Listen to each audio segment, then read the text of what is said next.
관계대명사예요. 관계대명사를 여러분 이 개념을 약간 헷갈리는 분들도 있을 수 있으니까 개념과 종류 그리고 제가 아까 말했던 용법의 차이도 보도록 할게요. 자, 먼저 첫 번째 관계대명사 정말 자주 들어봤을 거예요. 근데 이걸 왜 쓰는 거야? 라고 물어보신다면 문장을 연결하고는 싶은데 똑같은 걸 두 번 말하기는 또 싫으니까 라고 말할 수 있어요. 이게 무슨 말이냐? 예시를 보면요. I ate an ice cream. Ice cream. It was delicious. 라는 문장 두 개가 있어요. 그래서 이 문장 두 개를 연결하고 싶을 때요. 그쵸? 연결하고 싶은데 보면 아이스크림이랑 it이랑 똑같은 걸 지칭하죠. 그래서 얘를 빼고 싶은 거예요. 그래서 얘 역할을 할 수 있는 which를 넣고 문장을 연결한 거예요. 되셨나요? 그래서 이렇게 하기 위해서 관계대명사를 쓰는 건데 관계대명사에는 또 종류가 있어요. 여러분 이거 많이 봤을 거예요. 그런데 이걸 어떻게 알면 되냐면 앞에 있는 관계대명사 앞에 있는 명사, 즉 우리 선행사라고 많이 해요. 관계대명사 앞에 있는 선행사가 사람이냐 아니냐, 사람이냐 아니냐, 또 뒷문장에서의 어디가 비었냐를 잘 봐야 돼요. 이거 정말 중요해요. 앞에 있는 명사가 사람이냐 아니냐, 뒷문장에 어디가 비었냐를 보고 어떤 관계대명사를 써줄지를 봐야 돼요. 그래서 먼저 사람일 때는 주로 who나 whom을 써요. 주격일 때는 who를 쓰고요. 목적격일 때는 whom을 써요. 자, 제가 뒷문장에 어디가 비었냐를 보라고 했죠. 뒷문장에서 주어가 빠졌을 때를 주격, 목적어가 빠졌을 때를 목적격이라 하고 그때마다 쓰는 게 달라지는 거예요. 근데 요즘 보통은 whom을 잘 안 쓰고 다 who로 통일하기도 해요. 그리고 사람이 아닐 때는 주격이나 목적격이나 which를 쓰고요. 또 사람이냐 사람이 아니냐 상관없이 아무나요. 소유격은 who를 써요. 이 소유격도 다음 장에서 설명할 거예요. 그리고 여러분이 제일 좋아하는 만능이 있죠. 바로 that이에요. that은 사람이냐 아니냐, 주격이나 목적격이냐 다 상관없이 쓸 수 있는 거기 때문에 만능이라고도 해요. 자, 그 다음에 제가 아까 뒷문장에 비어있는 것을 잘 보라고 했죠. 그게 왜냐하면 뒷문장에서 비어있는 것에 어떤 격을 붙이면 되기 때문이에요. 자, 봅시다. 주격부터 봐요. 지윤 is a teacher who teaches English. 자, who가 관계대명사죠. 근데 뒷문장에서 일단 그러면 who가 없다고 봤을 때 일단은 who를 지우고 teaches English만으로 되어 있어요. teaches English. 자, 그러면요. 동사 목적어가 있죠? 그러면 어떤 게 빠졌나요, 여러분? 맞아요. 주어가 빠졌죠? 그래서 이 주어 역할을 하는 who가 온 거예요. 그쵸? 그리고요. 다음 목적격 볼게요. 지민 likes. 지민이는 좋아한다. 다음에 뭐가 빠졌어요? 맞아요. 목적어가 빠졌어요. 누구누구를 좋아한다라는 목적어가 없죠. 그래서 그 목적어 역할을 해주는 게 바로 뭐다? whom이다 라는 거예요. 자, 이 문장 해석해보면요. 민지 likes 지훈. 민지는 지훈이를 좋아한다. 근데 이 지훈이는 누구냐면요. 지민이가 좋아하는 지훈인 거예요. 이게 무슨 말이냐면 민지는 지훈이를 좋아한다. 근데 그 지민이도 지훈이를 좋아한다는 거예요. 그래서 지훈이가 인기쟁이인 거죠. 그래서 이렇게 해석하면 돼요. 보통 이렇게 뒤에서 꾸며주거든요. 지민이가 좋아하는 지훈이를 민지가 좋아한다 라는 거예요. 그쵸, 맞죠? 지민이가 좋아하는 지훈이를 민지가 좋아한다 니까. 그쵸? 그래서 뒤에서 누구누구를 목적어가 빠졌으니까 whom이나 who를 써주시면 되는 거예요. 자, 그리고 소유격이에요. My father, whose hobby is fishing, is a teacher 이라고 했어요. 자, 이거 조금 복잡할 수 있는데요. 집중하세요. My father인데요. 원래 문장이 뭐였냐면 My father is a teacher 이라는 문장 하나가 있었고요. His hobby is fishing 이라는 문장 두 개가 있었어요. 그래서 여기서요. 우리 아빠는 선생님이야. 근데 그 우리 아빠의 취미는 낚시야. 그래서 우리 아빠를 꾸며주고 싶은 거예요. 그래서 이 자리로 온 거예요. 뒤에 있는 게 아니라 우리 아빠를 꾸며주고 싶은 거니까 이 자리에 온 거예요. 아시겠죠? 근데 이 자리에 오긴 왔는데 his라는 거를 관계대명사가 대신해 준 거예요. 우리 아빠의 취미. his는 무슨 격이죠, 여러분?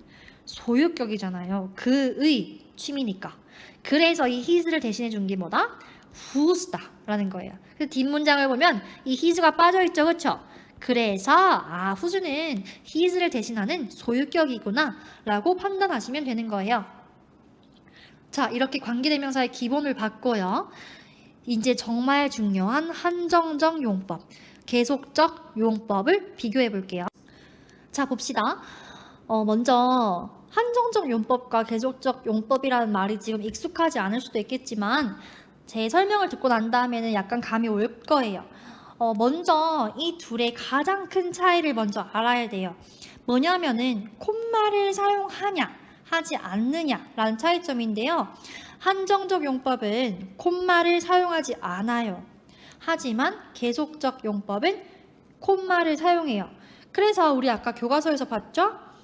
지금 보니까 콤마 위치라고 되어 있잖아요. 그래서 이렇게 앞에 콤마가 왔을 때를 관계대명사의 계속적 용법이라고 하는 거예요. 아시겠죠? 자, 이렇게 차이가 나는 것이 이제 겉으로 봤을 때의 차이고요. 의미 차이가 있어요. 이 의미 차이가 조금 헷갈릴 수도 있는데 한번 잘 들어주세요. 설명을. 먼저 이 예시로 보도록 해요. 먼저 한정적 용법의 예시예요. He has 3 cards which are hearts. 여러분 여기 콤마 있어요, 없어요? 없죠. 그렇기 때문에 이게 한정적 용법이라는 거예요. 그래서 이럴 때는 어떻게 해석을 하냐면 제가 아까 살짝 보여줬어요. 해석 방향을요. 반대로 해야 돼요. 이렇게 해야 돼요. 이렇게. 오른쪽에서 왼쪽으로 수식해주는 느낌으로 해야 되는 거예요. 그래서 어떻게 하냐면 그는 가지고 있다. 무엇을? 하트인 3장의 카드를 가지고 있다. 다시 하트인 3장의 카드를 가지고 있다 라고 되는 거예요. 자, 이 말은요. 여러분 그림을 보세요. 제가 여러분을 위해서 똥손이지만 한번 노력해봤어요. 자, 3장의 카드를 들고 있다. 하트인 3장의 카드를 들고 있다는 거는 그 말은 이런 상황인 거예요. 그가 하트 말고 다른 것도 들고 있는데 하트인 3장이 있다라고 한정해 주는 거예요. 이해가 되시나요? 여기 지금 다이아도 있고 클로버도 있잖아요. 그렇죠? 그러니까 이 말은 이 문장만 봤을 때요. He has 3 cards which are hearts 라는 이 문장만 있을 때 이 그가 몇 장의 카드를 들고 있는지는 모르는 거예요. 이해가 되시나요? 그가 하트인 3장의 카드를 들고 있다라고 했을 때 하트인 3장의 카드를 들고 있는지 다이아와 3장의 카드가 있는지 다이아와 하트 3장이 있는지 글로버와 다이아 그리고 하트 3장이 있는지 아무도 모른다는 말이에요. 이해가 되시나요? 자, 그런데 계속적 용법은요. 해석 방향이 한정적 용법과 반대예요. 그래서 이 방향으로 해석해요. 자, 예시 봅시다. He has 3 cards, which are hearts라고 되어 있죠. 그래서 이렇게 해석해요, 여러분. 그는 3장의 카드를 들고 있다. 그리고 그것은 하트다 라는 거예요. 여러분 약간 감이 오시나요? 그래서 그림을 그렸을 때 이렇게 되는 거예요. 그는 진짜로 3장의 카드만 들고 있는 거야. 여기서 한번 끝났어요. 근데 좀 더 그 3장의 카드가 무엇인지 부연 설명을 해주고 싶은 거예요. 그래서 근데 그 카드는 하트야 라고 하는 거예요. 그 말은 이렇게 콤마 위치가 있는 문장을 봤을 때 그는 3장의 카드가 있어 라는 거는 확실한 거예요. 이해가 됐나요? 한정적 용법의 이것은 그가 3장의 카드를 가지고 있는지 4장인지 5장인지 모르지만 계속적 용법은 이 그가 3장의 카드를 들고 있는 것은 확실하다라는 거예요.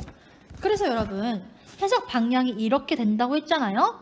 그래서 이 계속적 용법은 접속사 플러스 대명사로 바꿀 수 있어요. 제가 옛날에 했었던 그 설명이 이 계속적 용법과 일맥상통하는 방식이에요. 그래서 접속사 플러스 대명사로 바꿀 수 있다는 말은 이 콤마 위치를 뭐로 바꿀 수 있다? and they로 바꿀 수 있다. 그래서 그는 세 장의 카드를 들고 있다. 그리고 그것은 하트다.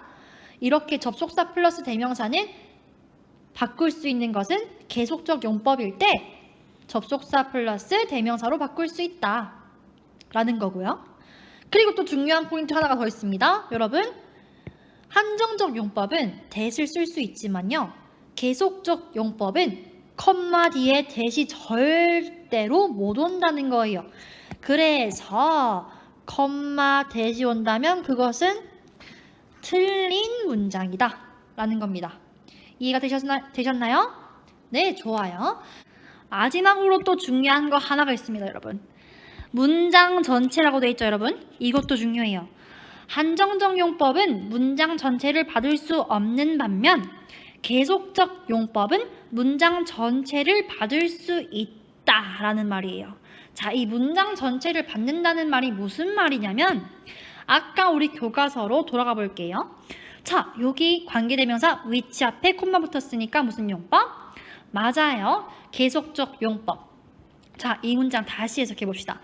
만약 그것을 하루 종일 들고 있으면 내 팔은 아마 쥐가 날 것이고 그것은 내가 물잔을 떨어뜨리게 할 것입니다. 전화요? 자, 그럼 여기서 위치는 뭘 받아요? 앞에 있는 선행사가 있어요, 없어요? 선행사 없죠? 근데 계속적 용법은 뭘 받을 수 있다? 앞에 있는 문장 전체를 받을 수 있다는 거예요. 그래서 이 위치는 내 팔이 쥐가 나는 것을 받는 거야. 그래서 내 팔이 쥐가 나는 것은 내가 물잔을 떨어뜨리게 하는 것이죠. 그쵸? 이해가 되셨나요? 좋아요. 그래서 이렇게 뭐다? 관계대명사 계속적 용법은 문장 전체를 받을 수 있다라는 거예요.